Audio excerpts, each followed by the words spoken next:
نبی صلی اللہ علیہ وسلم نے فرمایا نماز کی حالت میں سانپ نظر آئے سانپ کو مارو. سانپ کو مارنے کے لیے نماز توڑنی پڑے گی نا, چلنا پڑے گا.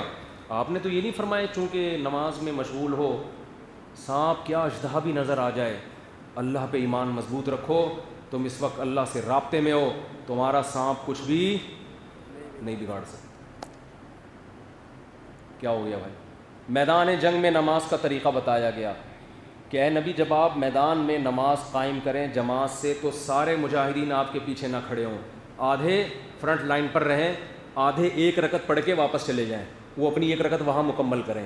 حالانکہ یہ چل پھر رہے ہیں نماز میں, لیکن جنگ کی ضرورت کی وجہ سے اس کی اجازت دے دی گئی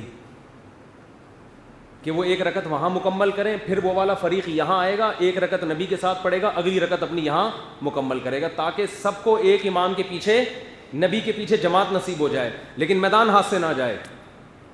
اور اس دوران قرآن کہہ رہے اسلحہ اٹھا کے نماز پڑھنی ہے تم نے. سورہ نساء. کیوں؟ ود الذین کفروا, کافر یہ چاہتے ہیں, لو تغفلون عن اسلحتکم وامتعاتکم, کہ تم اسلحہ اور اپنے جنگی سامان سے غافل ہو جاؤ, پھر تم پر یمیلون علیکم میلۃ واحدہ, ایک ہی دفعہ میں حملہ کر کے ختم کر دیں. تو اسلام نماز کے ساتھ اسباب کا بھی حکم بولو دے رہا ہے. وظیفوں میں زور لگایا ہوا ہے کہ میرا رزق بڑھ جائے, صبح یہ والا وظیفہ, دوپہر یہ والا وظیفہ, شام یہ والا وظیفہ, کہ جاب مل جائے. دعا مانگو اللہ سے, رات کو تہجد میں اٹھ کے باقی ٹائم جاب تلاش کرنے میں لگاؤ. جاب مسجد میں نہیں ملے گی, مسجد میں دعا مانگو گے آپ اللہ سے. تلاش کہاں کرو گے؟ باہر کرو گے. جو باہر تلاش کرنے کا ٹائم تھا وہ بھی کہاں آگے بیٹھا ہوا ہے؟ مسجد میں. قرآن نے کہا جمعے کے دن جب مسجد میں آؤ تجارت چھوڑ کے آؤ, جب نماز ختم ہو جائے تو زمین میں پھیل جاؤ, وابتغوا من فضل اللہ, اور روزی تلاش کرو. روزی مسجد سے ملتی ہے, کیسے؟ دعا مانگو گے. تلاش کہاں کرو گے؟ وہ باہر کرو گے, وہ مسجد میں نہیں ملے گی. کہ آپ نے اللہ سے دعا مانگی, اللہ روزی دے دے, اب میں اللہ کے در پہ بیٹھ گیا ہوں, میری تنخواہ ڈبل ہو جائے گی, دیکھنا. اللہ نے فرمایا فانتشروا فی الارض, زمین میں پھیلو, وہاں جا کے بازاروں میں ملے گی. تو جو ان لاجیکل بات, ہمارے اکثر سب کی بات نہیں کر رہا, ہر ان لاجیکل بات کریں گے.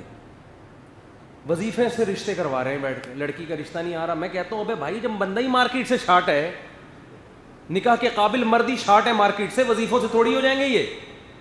2 بندے روٹی ایک ہے, 2 بندے ایک روٹی ہے, کھانے والے 2 ہیں, روٹی کتنی ہے؟ ایک روٹی آپ نے ایک بندے کو پکڑا دی, دوسرے کو کہہ رہے ہیں وظیفہ پڑھا.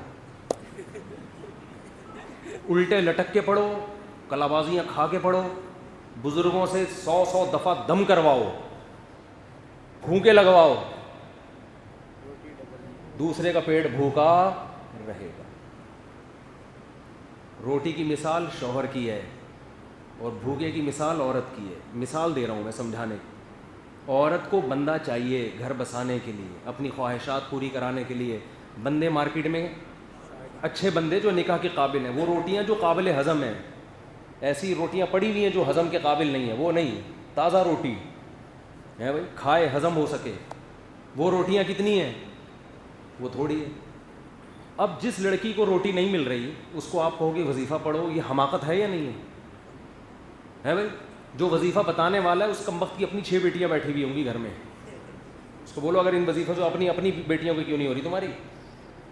اس کا طریقہ یہی ہے میرے بھائی. میں یہ لاجیکل بات اگر مجھ سے کروانا چاہتے ہو آپ کہ یہ کیا رٹا لگا کے رکھا ہوا ہے اس نے ایک ہی, تو پھر ٹھیک ہے, آپ پھر اپنی مرضی کے خطیب کو لے آؤ, بیٹھ اوٹ پٹانگ پھینکتا رہے بیٹھ کے. تو اس روٹی کو 2 حصوں میں ڈیوائڈ کرنا پڑے گا, اور جس کو آدھی مل رہی ہے اس سے کہو گے کہ some thing is better than nothing. بھوکے رہنے سے بہتر ہے آدھی پہ گزارا کرو. اور کہ نہیں مجھے پوری چاہیے, ادھر بیٹھے رہو, آرام نہیں ملے گی, بھوکے مر جاؤ. تو شیئرنگ پہ میاں مل رہے ہیں, شیئرنگ پہ. خواتین سے کہتا ہوں میاں اگر نہیں مل رہا شیئرنگ پہ لے لو, آدھا تو ملے گا, 1/4 تو ملے گا. لیکن نہیں, وہی ایک وہ کہتے ہیں مرغی کی ایک مثال بہت ہی نازیبا ہے, لیکن میں اس کو تھوڑا مہذب الفاظ میں بیان کرتا ہوں. میں نے بچپن میں سنا تھا کہ ڈاگ جو ہے نا، ڈاگ، کتا کہوں گا تو ذرا نازیبا ہو جائے گا، ڈاگ، اس کی جو ٹیل ہے، کتے کی دم بولوں گا تو بہت ہی گندا ہو جائے گا نا، ڈاگ کی ٹیل کو اگر ایک پائپ میں 100 سال رکھا جائے، 100 سال کے بعد اس ٹیل کو نکالا جائے تو وہ اسٹریٹ کتنی اچھی ہو گئی نا.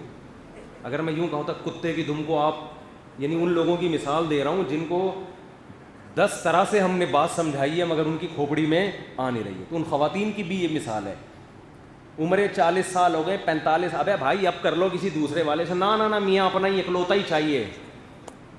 تو ان کو میں یہ مثال دے رہا ہوں. اب میں یہ کہتا کتے کی دم کو اس میں رکھو تو خاتون میں کتے کی دم سے تعبیر کر رہا ہے، تو کتے کی دم نہیں، ڈاگ کی ٹیل، ڈاگ کی ٹیل. اور ان کے والدین سے بھی خطاب ہے میرا کہ بچی کا رشتہ نہیں آ رہا، دوسری تیسری والے کو دے دو بھائی، بشرطے کہ عدل کرے. ڈاگ کی ٹیل کو اگر ایک پائپ میں آپ 100 سال کے بعد بھی نکالیں تو وہ ٹیل کرو کی کرو ہی رہے گی. کیسی؟ اب خواتین کہیں گی کیا زبردست ہمارے لیے مثال دی ہے ڈاگ کی ٹیل کی. حضرت مفتی ابوالبابا صاحب کے پاس ایک شخص آیا وراثت کے مسئلہ کے لیے نا، تو کہنے لگے وہ ہم نے یہ پلاٹ تو کھیل گے، ڈنکی کار کا کیا ہوگا، وہ بھائیوں میں کیسے ڈیوائیڈ ہوگی ڈنکی کار. مفتی ابوالبابا صاحب کہتے ہیں میں نے کہا یار یہ کار تو ہم بھی چلاتے ہیں، پتہ نہیں کوئی جاپان نے کوئی نئی کار نکالی ہے ڈنکی کار، جیسے ڈنکی پمپ ہوتا ہے نا موٹر، ڈنکی کار ہوگی کوئی بہت ہی بڑی، کوئی کروڑوں روپے کی کار ہوگی جو ابھی ہمارے علم میں بھی نہیں، ابھی نئی جاپان نے لانچ کی ہوگی. تو ڈنکی کار تو کروڑوں کی جائیداد ہے، اس کو تو پوری کیلکولیٹ کر کے بتانا پڑے گا بھائی اس کو بیچ کے کس کو کتنا حصہ ملے گا، یا بیچنا نہیں چاہتے تو کیا ہوگا. کہہ رہے میں لگا ہوا تھا کیلکولیشن میں، سوچنے میں. تو پھر میں نے ویسے ہی پوچھا یار یہ کار کی کون سی قسم ہے، یہ والے پارٹس تو ہمیں معلوم نہیں، یہ والی کار تو ہمیں معلوم ہی نہیں ہے. پتہ چلا گدھا گاڑی کو کیا کہہ رہے ہیں، گدھا گاڑی. ٹھیک ہے گدھا گاڑی ہونا کوئی عیب نہیں ہے، اچھی بات ہے. تو لیکن ڈنکی کار کہنے سے اس کی ویلیو بڑھ گئی، ڈنکی کار کہنے سے آپ نے اس کی ویلیو بڑھا دی. گدھا بھی کہے گا مجھے ایسی عزت آج تک اس سے پہلے کبھی نہیں ملی. ٹھیک ہے، تو ان لاجیکل باتیں کروا لو آپ ہم سب سے.